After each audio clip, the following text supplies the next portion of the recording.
Hello everybody, how are you? I hope आप सब ठीक होंगे।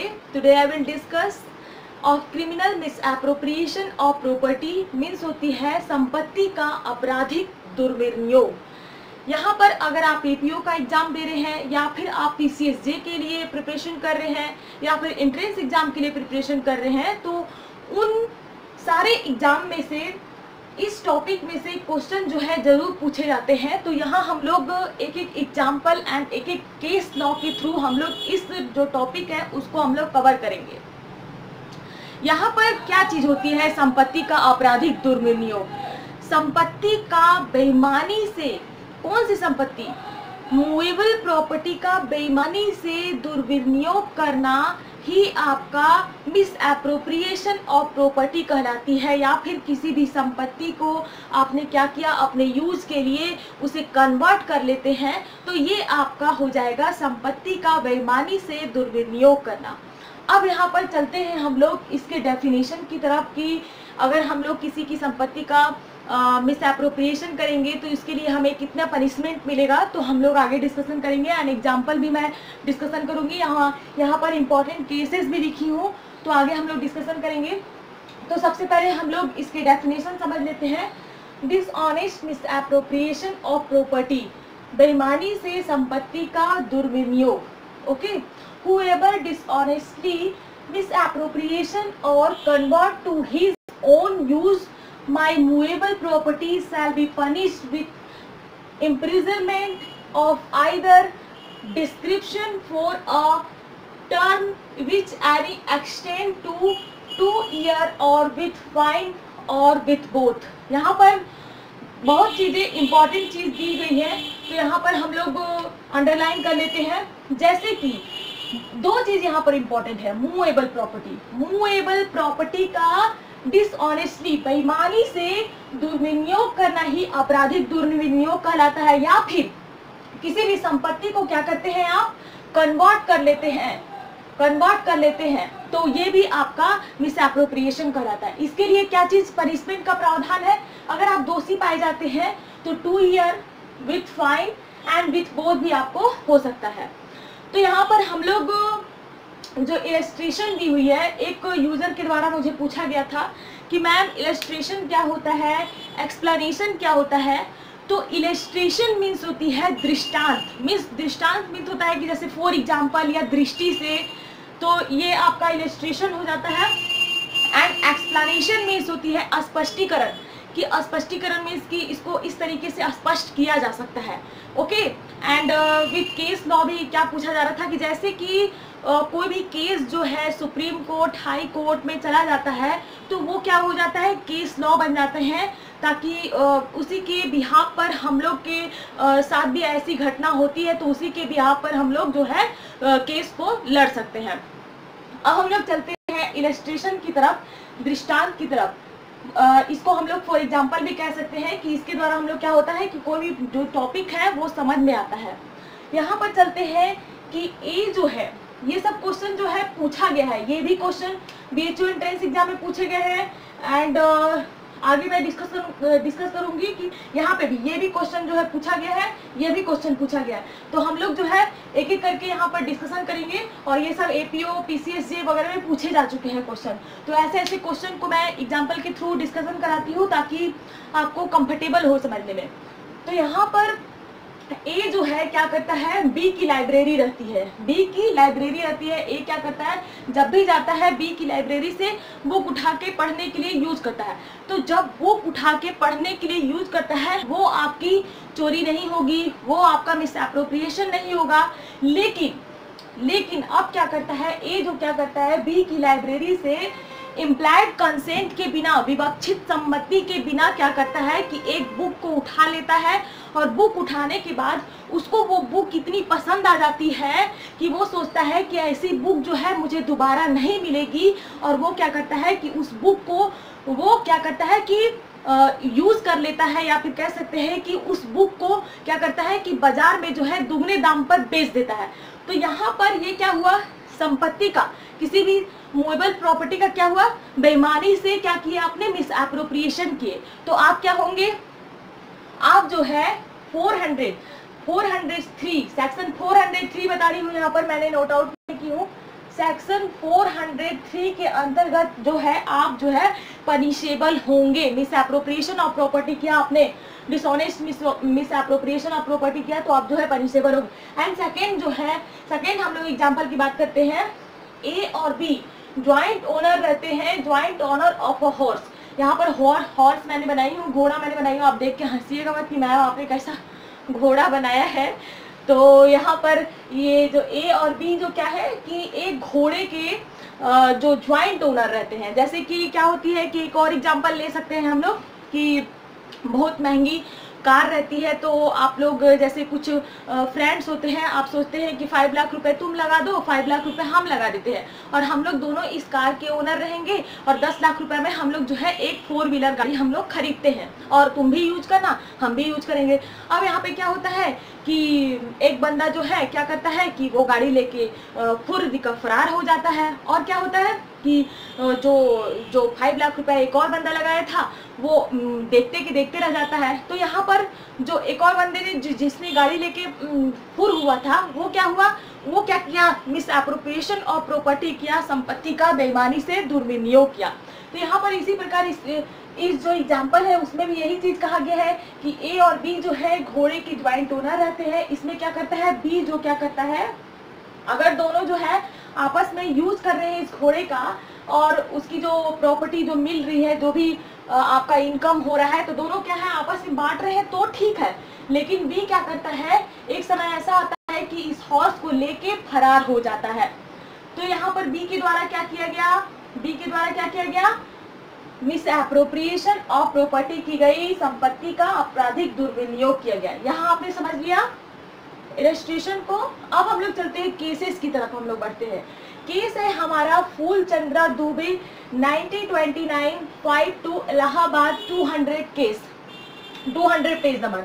यहाँ पर ए को, जैसे ए जो है क्या करता है कि रास्ते से जा रहा होता है, ओके, उसको क्या होती है, रास्ते से जा रहा होता है और उसे क्या होती है कि बी यहाँ पर पर्स मिलता है, ओके, पर्स मिलता है। ए जो है रास्ते से जा रहा है और रास्ते में क्या होती है, पर्स मिलता है। अब क्या होती है कि पर्स को क्या करता है कि जैसे ही वो उठाने जाता है और यहाँ पर पुलिस क्या करती है, उसे देख लेती है। पुलिस देख लेती है कि ये बंदा जो है रोड से क्या कर रहा है, पर्स को उठा रहा है। पर्स को जैसे ही उठाने चलता है तो पुलिस देख लेती है और उसे अरेस्ट कर लेती है। ये मामला कोर्ट तक पहुंच जाता है, कोर्ट तक पहुंचता है। तो यहाँ पर कोर्ट के द्वारा यही चीज कहा गया कि हम इसे संपत्ति का आपराधिक दुर्विनियोग नहीं कर सकते। क्यों नहीं कर सकते हैं, यहाँ पर ध्यान सुनिएगा कि कोर्ट ने क्या कहा। कोर्ट ने कहा कि वह सिर्फ उठा रहा था पर्स को उठाया और पॉकेट में डाला। अब आप जो है ये नहीं कर सकते कि वो क्या किया, मिस एप्रोप्रिएशन किया, दुर्विनियोग किया। हो सकता है कि वो जो है उसके मालिक को ढूंढ भी सकता था, हो सकता है कि वो जाके पुलिस में कंप्लेन दिखाने जाता, हो सकता है कि वो कुछ भी कर सकता था। लेकिन आप ये नहीं कर सकते हो कि कोई भी बंदा जो है नीचे से अगर कुछ भी चीज उठा रहा है तो उसका जो डिसऑनेस्ट इंटेंशन ही हो। तो यहाँ पर कोर्ट के द्वारा यही कहा गया कि वह लड़का जो है ए जो है पनिशेबल नहीं होगा। अगर पुलिस अगर उसे देखा भी है कोई चीज उठाते हुए तो आप ये नहीं कर सकते हो कि वो जो है संपत्ति का आपराधिक दुर्विनियोग किया है। ओके, इस केस में यही चीज बताया गया है। ओके, अब यहाँ पर सेकंड केस है, सेकंड है आपका श्याम सुंदर 1872 NWP 475 के केस में क्या हुआ था कि ए ने क्या किया, बी से लोन लिया था। ए ने क्या किया, बी से लोन लिया था। ओके, बी से लोन लिया था।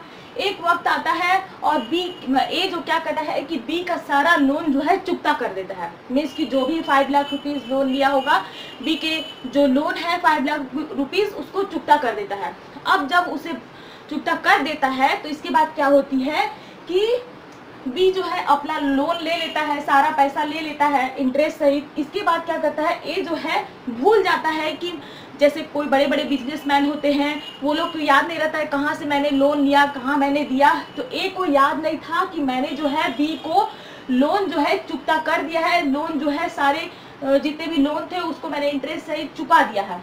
अब क्या करता है ए क्या करता है कि दोबारा बी को लोन देने जैसे ही जाता है, जो ऋण जो लिया रहता है उसको चुकता करने जैसे ही जाता है ऋण को चुकता करने, तो बी क्या करता है चुपचाप से 5 लाख रुपीज एंड इंटरेस्ट जो है रख लेता है। तो यहाँ पर बी क्या हुआ, बी क्या कर रहा है, बी जो है क्या कर रहा है, मिस एप्रोप्रिएशन ऑफ प्रॉपर्टी कर रहा है। क्यों कर रहा है, क्योंकि उसने क्या किया, ए को बताया नहीं। ए को बताता कि हाँ आपने चुकता कर दिया है, आपने ऋण जितना भी लिए थे आपने दे दिया है, अगर ऐसा बोलता तो यहाँ पर इसने क्या किया, क्रिमिनल मिस एप्रोप्रिएशन नहीं किया, लेकिन ये चुप रह गया और दोबारा से ए का जितना भी ऋण था, ए का जितना भी लोन उसने लिया था, दोबारा जब चुकता करने जाता है तो दोबारा वह ले लेता है। तो ये आपका मिस एप्रोप्रिएशन ऑफ प्रॉपर्टी हुआ। इस केस के अंदर यही चीज कहा गया। अब यहाँ पर चलते हैं, एक्सप्लेनेशन 2 दिए हुए हैं, स्पष्टीकरण यहाँ पर 2 दिया हुआ है, एक एक करके हम लोग समझते हैं। यहाँ पर फर्स्ट जो एक्सप्लेनेशन है, केवल कुछ समय के लिए ही बेईमानी से दुर्विनियोग है। मिस एप्रोप्रिएशन जो है मिस एप्रोप्रिएशन है। यहाँ पर एक एग्जांपल के थ्रू हम लोग समझते हैं कि जैसे कि ए क्या करता है, ए को बी का जो है जैसे कि बैंक इंडोर्समेंट, जैसे कि एक गवर्नमेंट जो है वचन पत्र मिलता है, ओके, वचन पत्र मिलता है। ए जानता है कि यह बी का है वचन पत्र, गवर्नमेंट कुछ वचन पत्र हो सकते हैं, गवर्नमेंट इंडोर्समेंट हो सकते हैं, तो वो क्या करता है कि सोचता है कि इससे क्यों ना मैं लोन ले लूं, और बैंक में जाता है और बी का जो वचन पत्र रहता है, गवर्नमेंट जो प्रॉपर्टी रहते हैं, गवर्नमेंट जो डॉक्यूमेंट रहते हैं, उसके बदले में क्या करता है कि सोचता है कि मैं 6 मंथ के लिए ऋण ले लेता हूं और इसके बाद में जब मैं जो लोन है वो मैं चुकता कर दूंगा, तो क्या करूंगा कि इसका जो सरकारी वचन पत्र है इसको मैं वापस कर दूंगा। तो यहाँ पर क्या किया कि कुछ समय के लिए ए ने क्या किया, बी की जो गवर्नमेंट जो डॉक्यूमेंट था उसको क्या किया कि बैंक में लोन के लिए गारंटी दे दिया।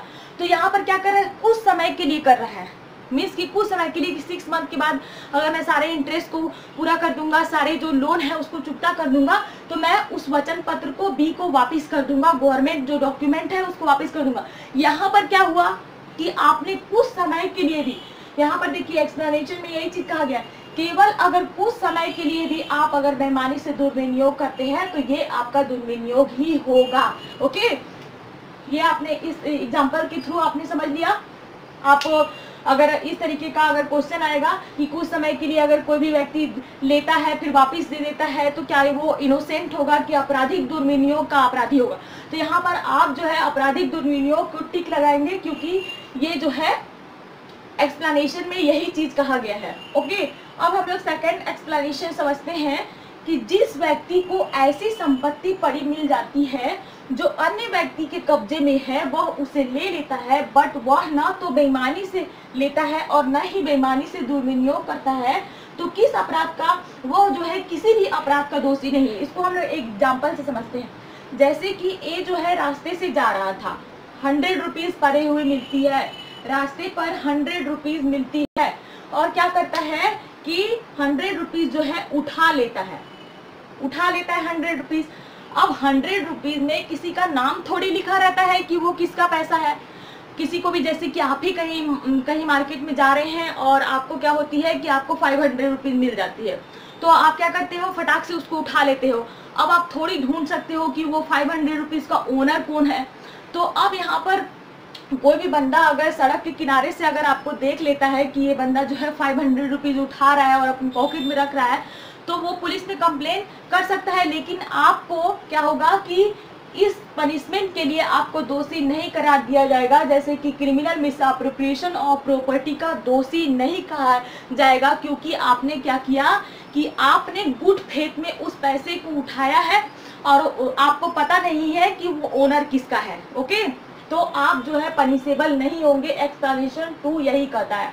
एंड सेकेंड एग्जाम्पल ये है कि ए को क्या होती है कि रास्ते में जा रहा होता है एंड मूल्यवान अंगूठी मिल जाती है, मीन्स कि हीरे की अंगूठी मिल गई। ओके, हीरे की अंगूठी मिल जाती है, रास्ते पे जा रहा होता है, अब क्या करता है कि हीरे की अंगूठी मिलती है, और हीरे की अंगूठी जैसी मिलती है वो क्या करता है कि सीधे जाता है और जाके और ज्वेलर्स की दुकान में हीरे की अंगूठी को बेच देता है, और बेचने के बाद जो पैसा उसके पास आता है उसको यूज करने लगता है। यहाँ पर देखिए, यहाँ पर एक दूसरा पॉइंट आ जाता है। यहाँ पर यही चीज बोला गया है कि अगर आपको मूल्यवान कोई भी चीज मिलती है, जैसे कि मूल्यवान अंगूठी मिलती है, आप उसका पता लगाइए, आप पुलिस स्टेशन में दीजिए कि हाँ ये जो अंगूठी है, ये जो रिंग है वो किसकी रिंग है, आपने पता नहीं लगाए और उसको यूज कर लिए, तो आप जो है क्या है, criminal miss appropriation of property किया। क्या किया आपने? Criminal miss appropriation of property किया, आपराधिक दुर्विनियोग किया। तो अगर आप पनिशेबल होते हैं तो 2 ईयर की jail and fine and with both, means कि उसके साथ साथ अगर आप जो है दोनों के लिए दोषी होंगे, पनिशेबल होंगे। ओके, तो अब हम लोग चलते हैं कि आपको मैं लास्ट में एक क्वेश्चन पूछती हूँ। तो आज मेरा क्वेश्चन ये है कि मिस एप्रोप्रिएशन ऑफ प्रॉपर्टी के अगर आप दोषी होते हैं तो आपको क्या सजा का प्रावधान किया गया है। ओके, क्या सजा का प्रावधान किया गया है, इसे मुझे आप कमेंट बॉक्स में कमेंट करके बताएंगे। एंड नेक्स्ट वीडियो मैं आपको बताऊंगी आपको क्रिमिनल ब्रीच ऑफ ट्रस्ट क्या होती है। Okay, and don't forget to subscribe my channel. Till then bye bye, thank you.